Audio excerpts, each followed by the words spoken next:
What's up, everybody? Welcome to Hot Dip. We are once again joined by the amazing Jamie Haines. How you doing today, Jamie? I'm doing great, Jason. How about you? Doing wonderful. We have a fantastic episode today. We are pleased to announce a new partnership, right? A new partnership with some very intelligent folks from the University of Missouri. What do you know about that? Yes. So we are going to be partnering with the Mizzou Baja Racing Team. So it's a team of engineers who design and create a Baja racing machine. And Baja, for those of you that don't know, is basically like a dune buggy on sand. And that's what it looks like. But they actually race it in sand. They race it in snow, which I did witness this past year on their Instagram page. But we decided to team up with a group of engineers to kind of introduce ourselves to the engineering group at MU and then hopefully move that into some other areas too. So that's right. There's so many areas we could take this. First and foremost, the Monnig family and the Monnig family of businesses and all the folks that work here, we enjoy being philanthropic. So, that everything starts and ends with that. So we're helping out a tremendous organization and some tremendous young men and women, further in their education. But we'd be lying if we said our motives were entirely that pure, only that pure, because while that is important and we would do that on for face value anyway, we have other items that we'd like to tick off our list, and that is recognizing the workforce is changing, right? Technology is changing. Yes. And we can either embrace that or not, but I think we'd rather embrace it. I do too. And as we're moving forward and we're adding in hopefully some newer technology into our facilities, we're going to have the need for folks that have the skill set, whether it be in engineering or whether it be in programming, PLC, any of that kind of stuff. We know that we're going to need that. And so to develop this relationship with MU's engineering group as a whole can only benefit our business moving forward. At least that's our hope. That's right. And we have no idea where this will take us ultimately, but it's exciting to think about the possibilities. This is not the only location we have that's close to a major institution of higher learning. No.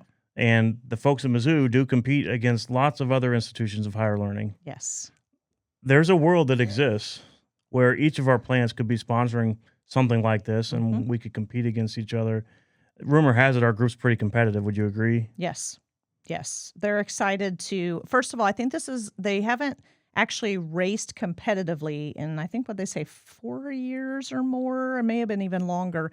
And so they did their first one this past January, and they're hoping to get one that'll be SAE certified, that they'll compete. So it's a very technical list of instructions. I think, 300 pages is what they had told us that the manual was of specs that they have to meet prior to even getting to race. And so they go against colleges all over the entire U.S. So, yes, we think it would be kind of interesting to match them up against some of our other locations, universities. Purdue, we talked about Notre Dame, maybe Michigan. We've got Tennessee, probably have SLU if we really wanted to get into it with the right city location. So, I don't know, a lot of possibilities out there just for fun, and it would be great for them, too, to get that experience racing against others, too. So it'd be fun to have a Hot Dip Cup at stake here. And a race between all of our sponsor teams. And who knows if it'll lead to that. But what we do know, these are some bright people, and it's an honor to be a small part in their future success. I agree. I think it's wonderful to see students, and you and I both know this being, we went to college. It's been many moons ago. I'm sure my children would love to tell me.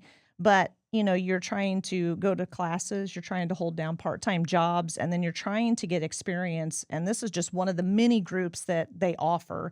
I mean, they offer a lot of other competitive teams, too, that you can get involved in with robotics and NASCARs and that kind of stuff, too. But it's wonderful to see them using their minds and actually putting it to application, not just doing it from a textbook. And so that's the one thing I have absolutely loved about at least the program here at MU anyway. They're very much into application of what they're learning, and I do like seeing it. And they even say, I think one of their mottos, it says, not just to design it, but to break it. Because the only way you learn is from a mistake. And so that's what they hope to learn is how can we fix this? So And I'm hoping that maybe my own child, who's an engineering student as well, will be And a able member to. of this team, as I understand it. Yes, and I hope he'll be able to fix a vehicle at some point. I see what you're doing here. You're stacking the Exactly. deck with nurses in your family and That's right, mechanical yeah. people in your family. Just going to take care of all those I know. needs. Well, I'm trying, and we'll slide it in, and then he can come and fix everybody's stuff. No, I'm just kidding. I want him to use his brain. Well, you should be very proud of both your children. I am. But it is such a great experience, and I'm so glad that we're like able to jump into it. And what this is doing for us is creating that relationship with the College of Engineering here at MU, and we hope to expand that out to a lot of our other locations as well. We've been reaching out, and this is the first time we're getting some headway made. Anyway, I feel like. So yeah, we'll A see. collaboration between institutions of higher learning. Absolutely. It's difficult to overstate how beneficial that could be for everybody involved. I know. Maybe down the future we've talked, maybe we have internships and then maybe we have an on-site engineer, somebody within our organization at this level, at Monnig global level that can assist with all the other locations because you have an engineering brain. I don't, but it would be nice to have somebody else in the building that could help us with various aspects of technology or whatever else we want to look at. Man, just seeing what Ryan Monnig and Ed Gee could do if they had some more firepower. That they have Right. a tremendous amount of firepower. You added some more intellectual firepower to that team, they'd be unstoppable. Well, I think so. I can't even imagine. The sky's the limit anyway. We've talked about that. I mean, I see this going years down the road, just looking at how big and how much we've grown, and just seeing we may have a whole team of engineers on our, who knows? You just never know. We do have to fill this building up eventually. We do have to. We have a lot of empty slots we need to fill. You're right. A couple of right. offices too. So. Yep. Those folks though that came up here to present the idea. Now there was an email, then it led to a visit. I mean, I remember what I was like when I was in college, and these. There are preconceived notions about engineers as well. Yes. And I think that this meeting just blew those out of the water because not only were they very intelligent from a technical perspective, analytical perspective, very persuasive. They had a salesmanship to them. Mm-hmm. That they knew what they were asking for, and they presented it in a very concise, well communicated manner. I was very impressed. I was too. And they asked for our feedback. Yeah. What can we do differently? What should we add? We gave them some good feedback. They came back and had made the changes that we asked them to make on their presentation, which was amazing. But they were very forthright. They knew what they were talking about. They had a goal in mind and they stuck to it. And they didn't read from the screen, read from a script. They were very good. I think they were very persuasive. It's a good way to put that. Yeah, and I'm not beneath shaming some folks out there. And shame's the wrong word. You're going to want to get involved, folks. But let's just say if you're with Central Bank or you're with Coil Construction, you're likely to hear from us again because all joking aside, this is not an opportunity you're going to want to miss. You're going to want to help these young men and women take their project to the next level. And you're going to regret it if you don't have your logo there right next to all their success because they're going to have a tremendous amount of success. I agree. They're just they really are just starting again is what they feel like. They got one vehicle. They're working on another one. Paul's got some great footage he's going to be able to show here soon. I just think that it's such a great opportunity to partner up and to just really show students, first of all, that you support their goals and their objectives, because you just never know when those people are going to be working for you someday, or you might be working for them someday. You never know. Or they might be key decision makers at a customers or vendors or who knows. Yep. But or their own business. That's Might right. be business owners someday too. You put good out in the world, you're going to get some good back. And this is a agree. great opportunity to put some good out in the world. I agree. It was a great presentation that they had, and I'm very excited to partner up with them. Absolutely. So for those of you who are just joining us, we're talking about the Baja Racing Team at the University of Missouri Columbia, and our privilege and honor to support them in their endeavors. Yep, I agree. Get on board. Come on, people. We need your help. They need your assistance. That's right. All right. Thank you, Jason and Jamie. Today we're here with Christian and Shayn from the Mizzou Baja Racing Team. How are you two today? Pretty good. Pretty good. So, Mizzou Baja Racing, what made you want to join this program and participate in the Baja Racing Team? Well, I'd say I just wanted to learn and get involved with organizations. There were a bunch of teams at Mizzou to choose from, I was actually previously on the space rocket team, where they build small rockets and send them up. But I joined the Baja team because it seemed like there were more things to design, and it just seemed more interesting. I assume the space rocket team was more focused on aeronautics, frame design, and or combustion. It was mostly combustion stuff. They were making their own fuel at the time, and just make doing that, and then figuring out the aerodynamics of the rocket. I think that's the main things they did. What would you say was your most memorable Baja competition? Well, actually, our team hasn't been in competition in a very long time. We actually went to our first competition about 3 or 4 years, just a couple of months ago. That was up in Michigan. So that was very memorable. There are a lot of things that, our team did pretty well, all things considered. And yeah, it was a pretty memorable trip. With all the different driving conditions you've had, which one was the most challenging and which was your favorite? So part of that Michigan race was driving on ice. They wet the track the week before, so every day they were out there. That's what they told us. So I definitely liked that because our car's a little bit heavier, so we had a lot more traction than most teams. Here in Missouri, we do a lot more of mud, dirt, gravel. So it's kind of what our car is designed for. So going to a place like Michigan and watching other cars who also had similar designs like ours and seeing how our car created that was really cool. When it comes to problem solving and design process, if a critical component broke during competition, how would you diagnose and triage the repair with limited tools and time? Well, I'd say with the most common parts that'll break on these cars during competition, diagnosing the problem is usually fairly easy. It is a very apparent thing that you will be able to tell if you lose power. Then you know exactly, hey, I need to look at our transmission, look at our drive shaft. If you're losing steering, is the steering column fine? Are the knuckles and the tie rods, are they fine? So diagnosing that is pretty easy. And then once you kind of have in your head what you think it is, then you get towed back to the pit, or if you can still drive it, you'll drive it back to the pit and then communicate as fast as you can to the other team members there. And then you just have to come up with a plan and a solution as fast as possible to get you right back on the track. So Do they allow you to change just any part on the vehicle? Yeah, so they mainly let us do just about anything that we can get done within that 4-hour time limit. So if our car breaks in the first hour of the race, then we have like the 3 remaining hours to try and get back on the track and complete as many laps as we can. As far as CAD, manufacturing and testing, what CAD software have you utilized and how comfortable are you with simulated tools like FEA? So I'm actually very comfortable with it. We use SolidWorks here. So they start us off in an intro to CAD class where you learn the basics of SolidWorks. And then after that class, I applied to be a TA for it. So now I teach that class. So kind of helping the students learn the basic tools of CAD. It's kind of really helped me have a better understanding. So I have used a lot of the simulation tools like on this frame.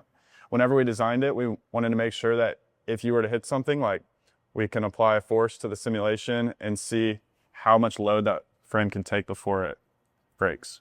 What machining or fabrication processes are you familiar with? well, our team does all of the manufacturing of this car, apart from what happens with the engine, is done completely by us. And so there's a lot of different processes that we are familiar with in making our car here. So we're familiar with doing CNC machining. We work with a CNC machinist at our college who helps us, get parts machined, as well as we have a manual lathe and mill in our shop that we actually are able to go through a training course to help us learn how to use these machines, and so that we could use them to fabricate parts on the car. We also do all of the welding ourselves. And we're working on getting a tube bender and a tube notcher to even do those processes ourselves too. So Why did you want to join the Baja Racing Team rather than another project team? So I actually started on the Formula Racing team. I felt like that team was a lot bigger. I actually knew him from high school, so I talked to him about this team, and he said it was a lot smaller, so you can get a lot more hands-on, learn a lot more. And one thing about our team is since we're so small, you get to learn about every part of the car instead of one specialized group. So, the first day they had me in here, like they had me welding, they had me learning about the drive train, and I just felt like it was a lot more beneficial to me to be on a smaller team. What sub team are you more interested in? Suspension, drivetrain, braking, chassis, for example, and why? I'd say the drivetrain, just because that's where I've started off on the team with designing the engine mounts. And as I've worked with some of these design things, that's what I've had the most fun with designing parts for, such as the engine mounts, and also figuring out how are we going to mount our transmission and CVT in relation to each other, and finding the right differentials to use for the car, and making the calculations on your drive shaft and what sort of size material drive shaft you need. That's what I've had the most fun doing. What do you hope or learn or gain from this experience that your coursework doesn't provide? So one thing that I really like about this club is that you get to kind of visualize what you're learning in the club in the classroom. So say for example, like in your classes, if you're learning about stresses on a part, you can kind of visualize that on the car. Like, okay, it makes a lot more sense seeing the calculations now that I know what they're talking about. As far as the SCA Baja Roadbook, what constraints stood out to you? I'd say the constraints that they have on the frame, just because for a certain select few of these members that are on the frame, they have very tight rules with how close the endpoints can be to other endpoints and other members, and what thickness of material that you need for a minimum, and as well as the strength requirements. I think that is definitely like some of the tightest constraints that we have in the rule book. If you guys had an unlimited budget for one component, what would you change and why? I would definitely change our suspension. One thing I've noticed is in designing our new car, you can get in a lot of money for a like pretty cheap suspension setup. So if we had more money, we can invest in a nicer suspension setup, and then overall we'd have better suspension. Yeah. What's the biggest design flaw that you've noticed from a previous Baja vehicle, from any school, and how would you fix it? For the other schools, what I've seen at our most recent competition, the biggest thing is the traction, especially because of the ice. They were icing it for weeks, as he mentioned. Most of the teams there were spinning out left and right, and they couldn't get solid starts. You would start too fast, and then they'd just get stuck. And with our car, we have the ability to switch between 2-wheel and 4-wheel. And so our 4-wheel drive capability was able to give us enough traction to, beat out most of the teams out there. And especially with the weight of our car as well, that helps with traction too. As far as the program goes, and you move on in your career and outside of this, outside of school, what do you hope to take with you from this program and to take out into the world? I'd definitely say the design process and problem solving, because when you're in the classroom, you're not really, you learn all of the equations and the technicalities of it all, which is extremely important. But when you're a part of a design team like the Baja team, specific to the Baja team, at our competitions, something breaks down, you have to figure it out and fix it right there as fast as possible. And so that ability to problem solve and come up with a solution quickly and efficiently is something that I'll absolutely be taking on, especially, even additionally, just the overall design process of, hey, this is what's wrong with our car. It doesn't do this very well. How are we going to optimize it for the next one? So I want to thank you guys for joining us. Thank you, Shane and Christian. You have just been hot dipped. Thank you for watching Hot Dipped. Don't forget to like, subscribe, and click on that notification bell for future episodes.